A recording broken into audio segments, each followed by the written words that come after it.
On today's episode of Teaching in Higher Ed, Michelle M. Miller joins me for You Must Remember This, episode 348.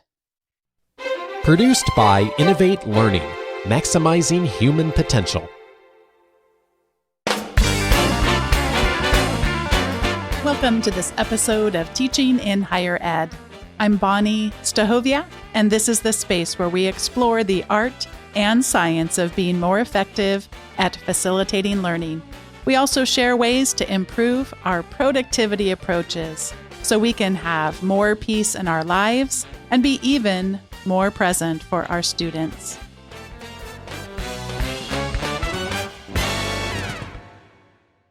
Michelle M. Miller is back for today's episode. Dr. Miller is a professor of psychological sciences and President's Distinguished Teaching Fellow at Northern Arizona University. Dr. Miller completed her PhD in cognitive psychology and behavioral neuroscience at the University of California, Los Angeles. Her research interests include memory, attention, and the impacts of technology on learning and the mind. Dr. Miller co-created the First Year Learning Initiative at Northern Arizona University and is active in course redesign, serving as a redesign scholar for the National Center for Academic Transformation. She is the author of Minds Online, Teaching Effectively with Technology, and has written about evidence-based pedagogy in scholarly as well as general interest publications, including College Teaching, Change, the Magazine of Higher Learning, the Chronicle of Higher Education, and The Conversation. Michelle is currently working on a book for the University of West Virginia Press, tentatively titled Remembering and Forgetting in the Age of Technology, What the Science of Memory Tells Us About Teaching, Learning, and Thriving in a Wired World. Michelle, welcome back to Teaching in Higher Ed. Thanks. It's great to be here. I saw on Twitter you sharing that you had developed a new talk, and I instantly had a song come into my head. Do you know what song it was by chance? I think I have a feeling. You must remember this. So I have to know, did you think of the song first or the title first, or it's a chicken egg thing we can't quite identify here today? Well, it did grow out of some talks that I even did in the community years ago for our Science on Tap event, which is on pause right now. But years ago, I called it Everything You Wanted to Know About Memory But Forgot to Ask. There's lots of different ways. So this is a little bit more refined version of this same kind of topic that I've been talking about for years, but it's really come together in this brand new way. And yeah, you must remember this. There's so much that we could talk about, and I know we're already both thinking, how do we do this? Because it's designed to be a 75-minute talk when this podcast is not designed to be a 75-minute podcast. But I just want to start with you sharing a bit about some of the ways in which conversations around lower stakes testing, that what that has helped with, and small stakes assignments, and a lot of these emerging practices in teaching, sometimes then I know from learning from you make us think, well, then it's not important then to memorize things. And that's quite the opposite of what you'd like to share. So talk a little bit about kind of what we're learning about learning, but how that doesn't mean that we have to then say memorization, it just isn't important. Right. So really finding that great middle path. That's so often what we're doing when we try to bring learning sciences into our teaching, but still, make it absolutely unique to our teaching. So unique to our students. And so I think that's perhaps part of a familiar dynamic in a way. So, some of this also goes back to the very first conversations that I started having with fellow faculty, and when I was lucky enough to reach out to some leaders in the teaching and learning space about this topic. So, when I first started really saying, oh, I want to reach out to fellow faculty about cognitive psychology, So the findings of my discipline of psychology, and flow that out into this great stuff, and marry it with some of the really neat innovations and new ways of looking at teaching and learning in higher education. And right away, I knew that memory was a hot topic. And you're right, it did sometimes come up when we talked about more concrete things like, why should we have frequent low stakes testing in a course? And I would notice when I would be able to be in front of a group, and this was maybe 10, 12 years ago that I really started doing this work, I'd start talking about, well, memory and memory research. I mean, in cognitive psychology, that is what we have studied more than anything else. I mean, this is really at the core of it. And so naturally, I'm jumping into that, and I would say sort of the M word, memory or memorization. And there'd be a few people in the group who would start, you'd feel that sort of disapproval coming off of them. And I'd say, oh, I must have said something wrong. But then, so for some people, they had this very negative reaction to it of saying, well, shouldn't we be moving away from that in our teaching and learning? And then at the same time, people would come up to me after talks like this and say, hey, I teach anatomy and physiology, or I teach electrical engineering or something like that. And my gosh, you came out and said it, what I have sort of not said for all this time, and I've avoided asking about, which is the memory component of teaching and learning. So there's a lot of different dynamics that go into it. But at the end of the day, I kind of recommitted to saying, okay, I'm going to find a way. I'm going to find a way to frame this in a way that's appealing to people who really do care about teaching and learning, but to get into some of the nuance. And then lastly, to get into the concrete aspects of how we reinforce memory, and even memorization is sometimes in our teaching. Now, the second half of the title of your newly developed talk is Why Memory is Important for Learning, Even in the Age of Google. And I don't know if the track I'm about to go on is going to resonate with you, but one of the things I love to teach, I teach a technology and leadership class, and we talk about personal knowledge mastery. One aspect of personal knowledge mastery is introducing them to the idea of digital bookmarks. As you can imagine, digital bookmarks can be sorted, they can have tags, and I get often a lot of resistance saying, if I wanted to know something, I would just search for it on Google. And it's very hard for me to explain. I hopefully I'm getting a little better at it, Michelle, but it's hard to explain. Yeah, but see, you don't always know what you want to search for. Your brain, it just doesn't work that way with some of this stuff. One very personal example, I think I've given it before on the show, but we had infertility in our family for many years. There's a lot of garbage out there, Michelle, on the internet about infertility. I don't need to revisit it. Oh, yeah. I found those treasures, and then not only did they help me, both from just a personal standpoint, the grief of it and that kind of thing, but also from an informational standpoint. But then I had this top collection of things that would be helpful. And again, that's a very personal thing, but within our disciplines, of course, sort of building that network of knowledge. Now, again, I mentioned, I don't know if this is going to resonate.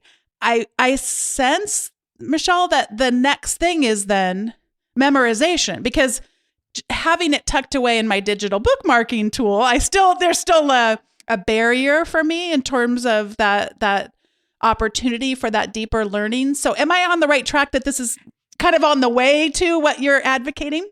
Yeah. And, you're bringing up yet another kind of layer that's introduced by technology. And yes, that I was kind of alluding to in my own way with that little tagline of even in the age of Google, we need to know things. But you're kind of talking about, this other layer of even knowing what the best sources are and the way to search is also something that is part of knowledge and learning, and knowledge, as you call knowledge management in a way in today's world. And yes, if students are heaven forbid, they're researching for things that they're going to need over and over as they progress in a discipline. There's many reasons why it's not going to work. Now, I will say that what you're describing does remind me of one intriguing line of research. We're actually going, it's funny, we're going to talk about this today in one of my seminar classes, a line of research that, of quite provocatively and pretty convincingly showed that when we expect to be able to get back to something, like if we've saved it in a particular folder, it sort of dampens or inhibits our memory for it in the moment. We don't, what we call, encode it as readily. And this was very systematically manipulated in this series of studies where people were, told some things about trivia facts, really kind of obscure stuff. And they worked it all out and they said, okay, you can either save these in your folder and you can have them later, but you have to remember the name of the folder. Or you can, just so you know, we're going to erase all this, but we will have a test at the end of this study. And yeah, people were, if you're really good at remembering and saying, okay, it was in the folder called, bird facts or something, then you didn't remember the facts themselves. Now, is this a huge, hefty effect that you're just really it's going to leap out of you in real life? Maybe not. And, this is not the converging lines of lots and lots of evidence, but it was a well put together study. So we have to keep that in mind too, that, while that may have suited your purposes to have those bookmarks, memory for the facts themselves might have been a little bit inhibited by going through that process. But as those authors also point out, I thought, one of the reasons I assigned my students to read that article is that they say, memory's always been collective. It's always been shared. The net is not necessarily dramatically different than knowing, oh, hey, my dad knows the brand of paint that I should buy, or, there's certain things that I'm never going to remember because my husband remembers them, and vice versa. So maybe they say it may be part of that too, not some just, one time thing that's just specific to Google. So yeah, but that's what you're describing is a very deliberate way of talking about what do you need to know, at what level do you need to know it, and you've really thought that through as part of your teaching. Yeah, I think I didn't know about that study, but it doesn't surprise me at all that, because I can see it in my own brain that you do. I mean, and that is not necessarily a bad thing if it's not something that you need to know. Like you said, it's all of these is in terms of degrees. If we have decided that something is central enough to a discipline, to a skill attempting to be taught, what have you, what then does your research tell us about sort of the best ways to go about that? Right. So as with a lot of aspects of very, mindful learner-centered teaching, it does first come down to that process of very consciously deciding, okay, what do students need to know? Like say the back of their hand, you do not pull out a phone. Thinking that through. And, for many of us, we may not have done that for particular courses. Even if we've taught these courses for years and years, we maybe have never reflected on that. So I think it does start with a reflection component. So we're not just kind of saying, well, I'm going to be like what I did when I was a beginning teacher. I would say, what am I going to put on this test? I'm going to open up the glossary in the back and start kind of picking things. So be mindful about that. Now, that's beyond that. Once we've kind of zeroed in on, okay, here's what students do need to know for fluent, good, useful practice in a discipline. How do we then make sure that we do not have to spend all of our study time and interaction time just on those things? So tapping into the findings, the core findings of applied memory research, which is this wonderful kind of aspect of the literature that's out there. So top of the mind, retrieval practice. Ask any cognitive psychologist that we will evangelize about this. And it's so wonderful because this is such a success story. Again, when I think back to, 10, 12, 13 years ago, if I said, hey, retrieval practice is this process where you actively pull information out of memory. It can be a quiz, it can be a formal test of some kind, but it can also be sneakier stuff like, hey, let's all have a brain dump and write down what we remember. All that's retrieval practice, right? If I said that, people would sort of stop in their tracks. They'd say, that's very counterintuitive. That can't be what? But now when you say it, then more and more hands go up and say, oh yeah, I've heard of this. Or sometimes it's called the testing effect. And we found that this is just like a super accelerator to memory. And, these days, I know I'm always referencing this one example about, online shopping, and you've got your credit card and it's got the 3 numbers on the back, and you always have to type them in, right? And if you always pull out your card and look at the numbers, you're not going to remember them. But if you just leave that card, face up for 1 or 2 times and just try to pull it out of memory and type it in, it actually, you'll start to remember them a lot better. And you may make a mistake or two here and there, but that's what we find as well, is even when students answer a question incorrectly, then if they have the opportunity to go back and review, then you have a better chance of actually picking it up. So that's one of the biggest, things we can share with students. We can build into our courses. We can pick technologies that are really geared to retrieval practice, all that.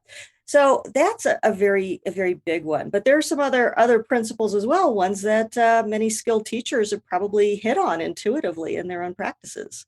I'm smiling so big right now because I'm remembering back to, it was a very early episode. I got to speak with Robert Bjork, who's at UCLA and runs a memory lab there. And I don't forget his quote, "Forgetting is the friend of learning." And I recall very vividly standing up in front of hundreds of people and not remembering his name. I mean, it is rather ironic to not get the name of the memory researcher you're trying so hard. Guess what? Never forgotten it since. But I will say that sometimes when we're able to model this with our students, because I forget stuff, you forget stuff, Michelle, then they can see that, oh, wow, this actually does work, but that everybody forgets stuff, but it doesn't have to be this high anxiety producing thing. And so the other thing I'd love to have you share a little bit is how interleaving and how spacing also kind of get together and do a dance with retrieval practice. Love the imagery here. Well, interleaving is one that does spark so much curiosity and so much interest among, those of us who are really looking to innovate with teaching and learning these days. So here's the thing, though, is that it's a little tricky. I mean, people think the term interleaving, and it's a very, evocative term. We think, oh, that means switching it up. So, 10 minutes on my English class and 5 minutes on my math class. And here we go back to English. And now I'm going to, work on my research methods class.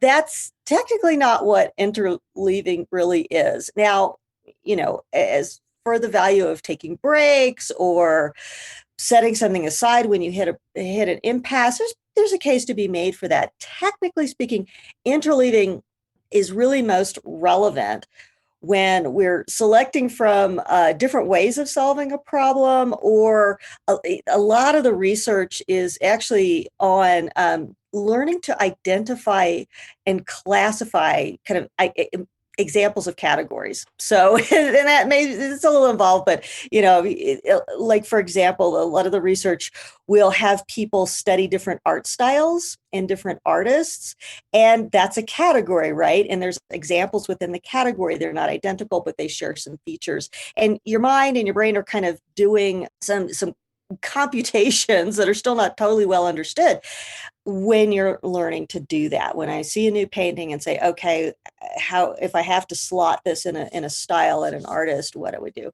Or biological categories, bird examples, or some neat research that's on, all right, what general kind of a bird is it? What specifically, what bird is it? So if you've learned on this set of examples, can I show you a new example, and can you do that? So that's not everything we're doing in teaching, but it is occasionally what people are doing. And so here's where interleaving comes in. People do tend to retain more and to pick up this learning more quickly when they study in this interleave fashion, where maybe I'm going to study some paintings from this artist and a few from that artist, and I'm going to toggle back over to this kind, instead of saying, okay, I'm going to sit down with all the Impressionists and I'm going to spend an hour on them and then switch gears. And, that wouldn't be that big a deal, except that that's the way the textbooks are organized. And that also tends to give us what a lot of ineffective study techniques do, which is a false sense of fluency or security. After I've seen the 20th Impressionist, I'm kind of going, I got it, but maybe I don't got it. If I saw that counter or juxtaposed against a completely different painting, it would be a little bit more taxing for me to go back and figure that out. Now, the other big thing is that interleaving is still a scientific work in progress. There's research that goes back quite a bit. We're not talking about just one or two studies, but we're also not talking about this big, deep well of research that we have, for example, with retrieval practice. So yeah, that's something I think is also something that I think, if this is the kind of learning problem, the categories or different ways of solving problems, that if that applies to you. And if so, yeah, take a look at some of the interleaving stuff and see if that would affect how you say set up a homework set or something like that. What I've tended to do in the past is I'll often create flashcards, maybe using a tool like Quizlet. Just as an example, there are a lot of tools out there. But then start with, this is where we just looked at ethical thinkers and frameworks, and then we're going to go into this new area, but I keep this in the set. I keep it in the deck, and I bring it forward. And a lot of these tools are actually designed to already do this for us, where if I've had a lot of success on one of the cards, I can mark it as I got it, or it can mark it for me as I got it, and I might see it less frequently and that kind of thing. Should I be thinking more carefully about what goes in that ever-growing deck, in the sense of, because I think I might be doing, and I appreciate what you said about it's a growing area. There's no absolute right or absolute wrong, but I think I might be getting bird examples in there with art examples. Is there something I should be thinking about in terms of that as I, help to try to support students in this way? Yeah, and this is one of those kind of inside baseball issues, but it is a very practical one. It's just simply, do you drop an example out of a deck if you've answered it correctly once? There is a school of thought that says, actually, no. Even if you've answered a question or a type of question correctly, once, twice, or something like that, that there's still benefit to the retrieval practice. So I might balance it too. Yes, if it's key, if it's an absolute core, that might be good to stay in that deck till the last day of the course. I think, for example, in psychology with research methods or something like that, p-values, that's a statistical decision, this decision point. It's not a complicated thing to learn, but you have to know this and students forget. That is a bedrock thing that maybe should be in there all the time. But there are probably other terms I might want to drop out if they're a lower priority. And then other people will say, well, from an efficiency standpoint, it makes sense to, concentrate more on what you missed and sort of keep those in the deck, even if the deck is more of a figurative thing. And I think as students get that metacognitive savvy and insight developing, that's something that they are probably naturally going to do as a function of quizzes and tests. And that's yet another wonderful thing that tests do, is we can't just sort of gravitate unconsciously towards the stuff we already got, which I always did that in studying when I was a college student. It's like, oh, I like this part, I'm going to stay on this, and I'll just sort of pretend that this isn't over here. Tests, really, they lay it on the line for you. You look at it and go, yep, I got that one wrong again. So there's a real balance there. I like your example of the teaching a research methods class, and you mentioned the p-value. I don't think that you're saying keep the quantitative stuff separate from the qualitative stuff, because how it's going to show up to me in real life as a researcher, I might be doing a mixed method. So because again, I think I might be caught up on the categories of stuff. Okay, to mixed categories, yes? Yes. Mixing categories during the study phase, or maybe a way to make this intuitive for some, say, in STEM disciplines. Back when I was working with a lot of faculty in one of our first year programs, I would hear some version of this from different STEM faculty. They say, well, students come into my course, a chemistry course, something like that, they've got all this math coursework under their belts. They've got the prereqs, they've got good grades. We know that they can do the mechanics of the problem. The issue is when I haven't set the problem up for them and said, okay, it's this kind of problem. So that's where they get stuck. And they would be so frustrated and be like, why? What is it with today's students? Well, that's a sort of a practice issue. You could sort of just say, well, that is a skill unto itself, identifying and setting up the problem. And we see versions of that. I saw it in research methods too, of just like, first you got to figure out how to break this down and identify the parts of it. Or, figure out what statistical test is appropriate. Then you can go run and do the test. Well, if students are never in that position of, I got to set it up for myself and it's messy and it's frustrating and I just want to get to that solution part. If they're not sitting in that stage, well, what do you know? Like anything else, we don't practice it, it doesn't happen. Well, it's such a good example, too, because we wouldn't want to be giving the impression that retrieval practice is only practiced in something akin to flashcards, that there's different ways. And so it's that practice part. Well, what is it that you're trying to practice? Anyway, I know you had something to share about spacing as well, now that we've kind of touched on these other dance partners for retrieval practice. So, right, spacing is another one of these that I think a lot of students hit on for themselves, faculty hit on for themselves, although they may not really, have this cool grasp of like why it works. And it works for various reasons. Now, spacing is sometimes called distributed practice, and that's a really descriptive term. It's sort of like the anti-cramming principle, that if you rehearse or retrieve or study something in small bites, more distributed over as much time as you can, that each one of those bites will deliver more than it would if it were aggregated into one big mass.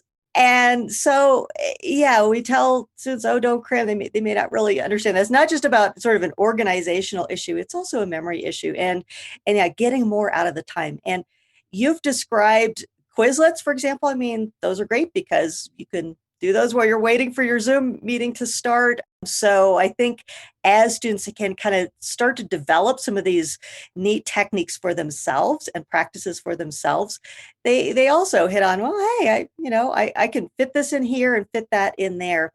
Now, if we're talking about academic work where I'm really getting involved in producing something, I'm writing a paper, I'm setting up a study, I'm conducting analyses.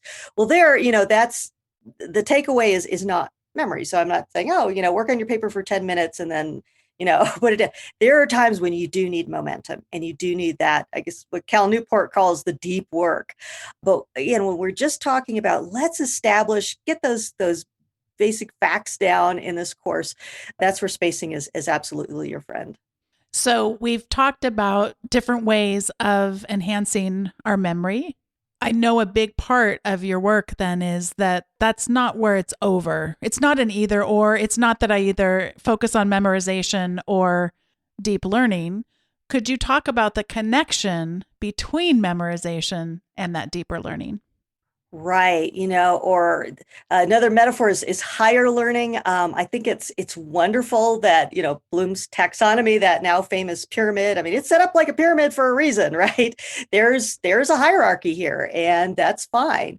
It's great that we all know about Bloom and we're thinking about it, but it does, I think quite naturally, we want to shoot straight to the top. We want to hit the good stuff. I want my students to be doing critical thinking and analyzing and finding different ways to interpret or critique articles that they read and setting up their own studies someday. I want that really badly. But I do think that we've sort of, many of us have absorbed, I know I absorbed early on, a real false dichotomy. Well, do you want this, lame thing where they can tell you where Sigmund Freud was born, or do you want this thing where they can critique his theory? And this is a timely example. We actually touched on this a week or two ago in one of my introduction to psychology courses. Well, if I say, hey, I want you to be able to look at Sigmund Freud's psychodynamic theory of the mind and look at how that's really reflects his culture and it's not universal, you need to know where he was born. And I had a student, I was talking about, from Austria and blah, blah, and they in chat go, wait a minute, he was from Austria? What? I didn't know that.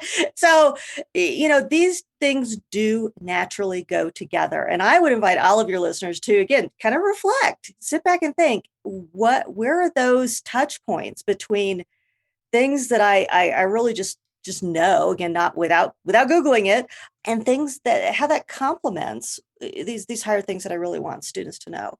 So there's that kind of really intuitive way we can come at this and start to break down that dichotomy and see how these complement each other.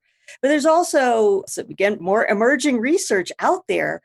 A lot of it is actually anchored in looking at retrieval practice. But I guess the bottom line of some of these newer studies is that they show when students are doing study practices that are more efficient for memory, like retrieval practice instead of just passively review. When they're doing that, you see a quicker shift towards some aspects of higher thinking that we can actually pin down. So things like being able to draw inferences when you're given a set of facts, saying, okay, looking at this, therefore this. Now, I want to caution people here that there's not really a study or a line of research emerging about thinking skills in general. And in fact, I'm not sure that that sort of global I can think about anything ability exists. I'm just going to say that. But in these very specific things that we can pin down, we can measure, that's pretty exciting, right? So when I probably what's going on is I'm establishing this more strongly. I've got down pat these facts about Freud, or I know about the Impressionists.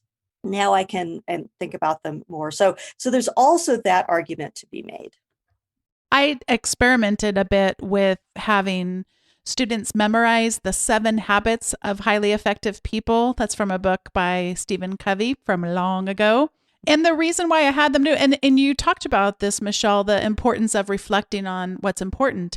It wasn't important. I never gave them a test that was a graded test that they had to show me that skill, but we would do regular practice. I mean, you can do that pretty quick within our class sessions. But the reason why I did it was because otherwise I was not sure that it would be enough in their mind to be able to looking for the ways that these habits did or did not show up in their life. Because a lot of it, what was graded, what was assessed, was being able to say, one of them is be proactive. And so being able to see examples of that showing up in their lives and in the lives of other people that they know, it's really hard to do that kind of reflective work. And again, I'm speaking not as a researcher, this is very anecdotal, but if they're not already in your mind to be thinking about it.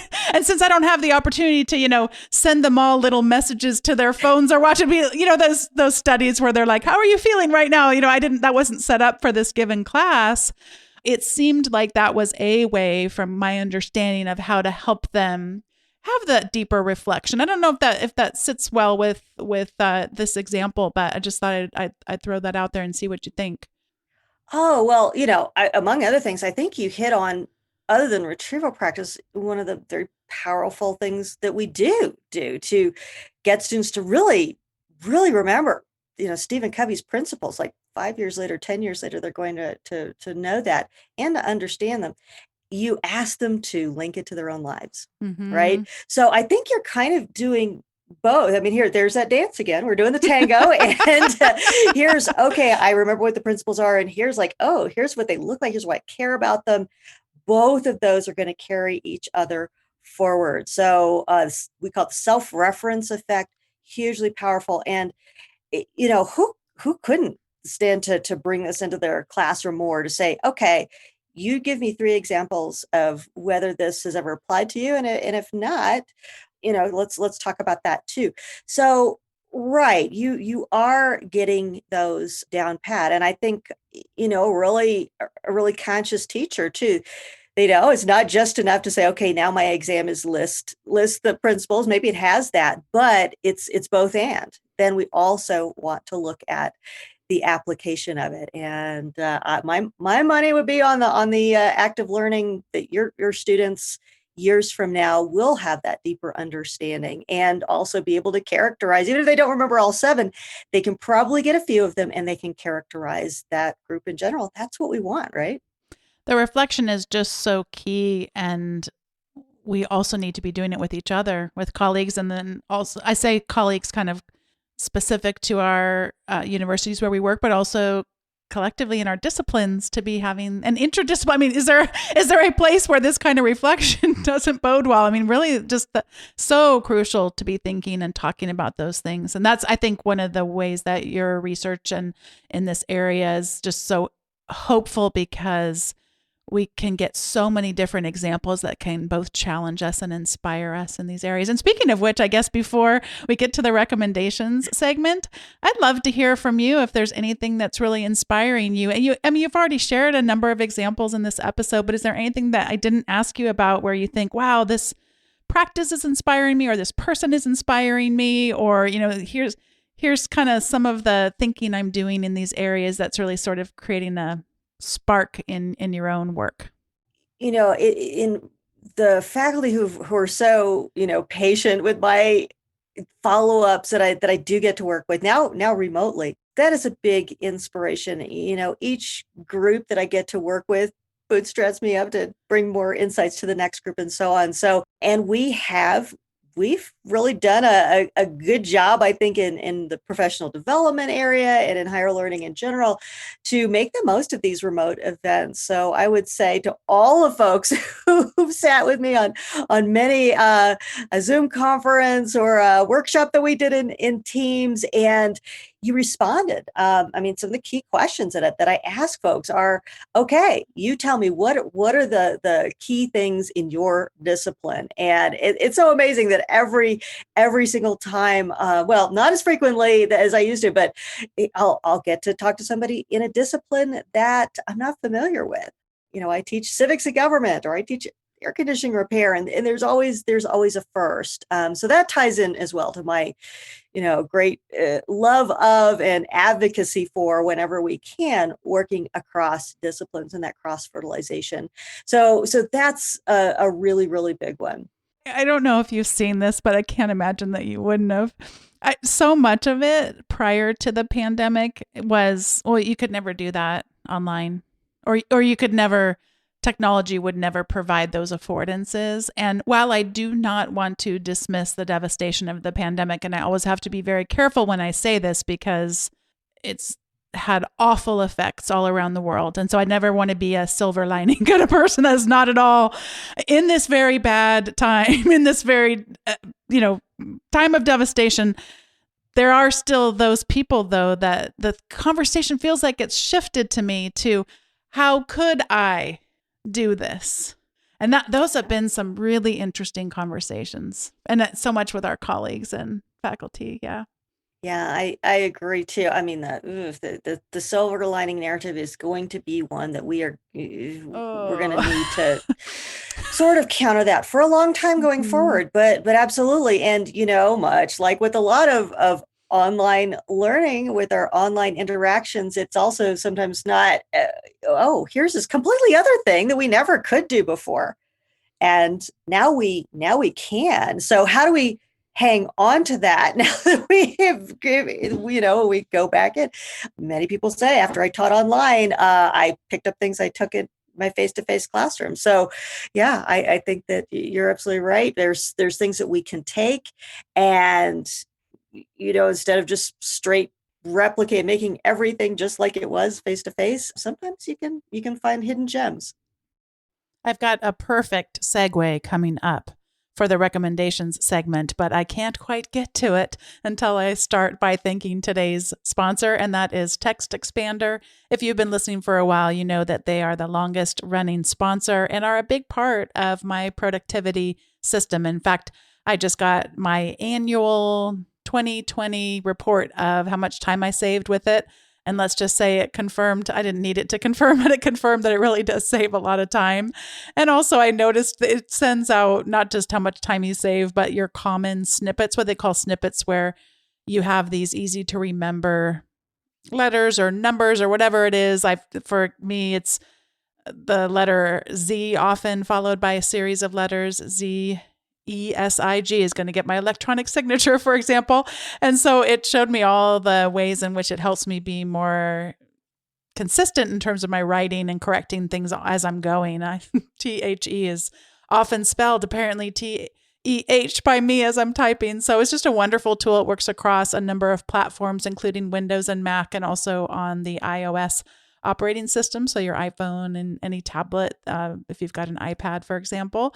And it just helps us save time, be productive, and it's really easy to set up and get started. You can have it make suggestions to you. It can notice when you are repetitively typing the same thing. I've turned that setting off, although maybe I should turn it back on.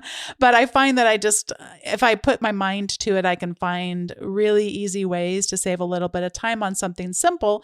It could be something a little bit more complex. It's not hard to set up, but I've got the show notes in there. So I just type TIHE as in teaching in higher ed, SN as in show notes, and it pops up and says, who's the episode with and when's it supposed to air and what other information do you have in it? It just saves that time of inputting the information so I can spend a lot more time in preparing for the conversations I'll have with the guests and also in putting together the resources for the show. So once again, I'd like to thank TextExpander for sponsoring today. If you head over to textexpander.com/podcast, you can get 20% off your first year. And you also can just try it out for a while as well. So thanks once again to TextExpander for being such an integral part of my computing life and productivity. And thanks for supporting the show in this way. And speaking of finding hidden gems, I've got one for you. It's time for the recommendation segment, Michelle. I heard about this television show so many different places, and I just resisted it because the premise is that it is based on something about sports, and I'm not a big sports person, so I thought that's not the show for me. I finally succumbed to the temptation and loved it and binged watched it. So it's Ted Lasso, which is available on the Apple TV Plus network. It's an American sitcom television series, and I'm reading now from their show description by Bill Lawrence, Jason Sudeikis, and Joe Kelly and Brandon Hunt, based on a character of that same name, Ted Lasso, that Sudeikis first portrayed in a series of promos for NBC Sports coverage of the Premier League. The premise of it is that a guy is a coach in the United States, and then he ends up being selected to be a coach in a totally different sport that he doesn't know how to coach. And there are so many great leadership lessons in this show. It is so uplifting. It's funny and it's heart-wrenching. I mean, it is just a delight, but it also is very difficult to describe. That it would not, in fact, if I just read that description to myself, I'd be like, nah, there's plenty of other things out there that I'd really want to watch. And so I just really recommend it. And again, it's one of those things, I know not everybody has subscriptions to all these services, but if you happen to have a subscription already, you can't miss it. It's just so, so, so very good. So, Michelle, I'm going to pass it over to you for your recommendations. Oh, my goodness. Well, as a psychologist, I would be remiss if I did not tell people that, in as much as people are able, exercise, movement, this is just absolutely the thing to keep doing. It's as close to a magic remedy for just a cognitive, staying sharp cognitively, mood, memory, that included. There's nothing else like it. Sorry, guys, but brain games don't do it. Crossword puzzles are fun, but it doesn't really quote unquote exercise your brain. But that does. And I'll say that in my household, it's mostly teenagers and young adults. We do enjoy the Les Mills On Demand exercise subscription service. It's streaming of a variety of different programs, and I can usually get somebody in my house to agree to get up a session of yoga Pilates fusion or cardio weights or something like that. So we really enjoyed it. It's a lot of the same classes that I was taking at the local gym when that was open. So it's really nice to have that carry over into, yes, an online format. And it's from New Zealand. It's a lovely New Zealand company. So it's very international. There's every delightful version of English that's out there, and the New Zealand accents are always a kick. So we love that a lot. So that's a really, really big one that I would put out there for people. Brain games may not help you, but some games are just for fun, and I think that's okay. I am not a gamer. I have never really liked games, board games, video games, you name it. But one finally got me. Spell Tower. I now have a limit on my phone to playing Spell Tower. It's a sort of a cross between Tetris and Boggle and chess, and it appeals to my very, very word and verbally oriented self. Oh, these sound spectacular. They sound just wonderful. I haven't heard of any of them. Well, haven't heard of any of these. I've never heard of this exercise thing you speak of. Oh my gosh, it's making I tell you what is keeping me going. It does make such a difference. And so thank you so much for joining me today for the episode and for these wonderful recommendations. It was so great to reconnect. And what I love about us ending this episode, Michelle, is I know you'll be back because you always do so much good stuff. And I know you'll have a book coming out at some point. As of this recording, we don't know exactly when, but I'm just looking forward to our future conversations and just love getting to continue learning from you all these years.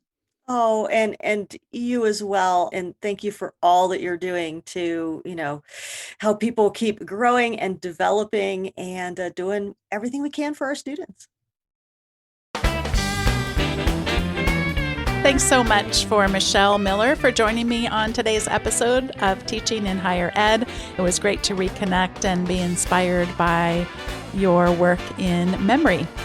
And thanks to all of you for listening to this episode of Teaching in Higher Ed. And I'd like to encourage you to subscribe to our newly rethought, redone, reconceived weekly updates. They are now weekly. And if you have yet to subscribe, head on over to teachinginhighered.com/subscribe. And what that will get you is highlights of the most recent episode, along with some related episodes and some resources, quotable words, and such. So thanks so much for listening. And I'll see you next time on Teaching in Higher Ed.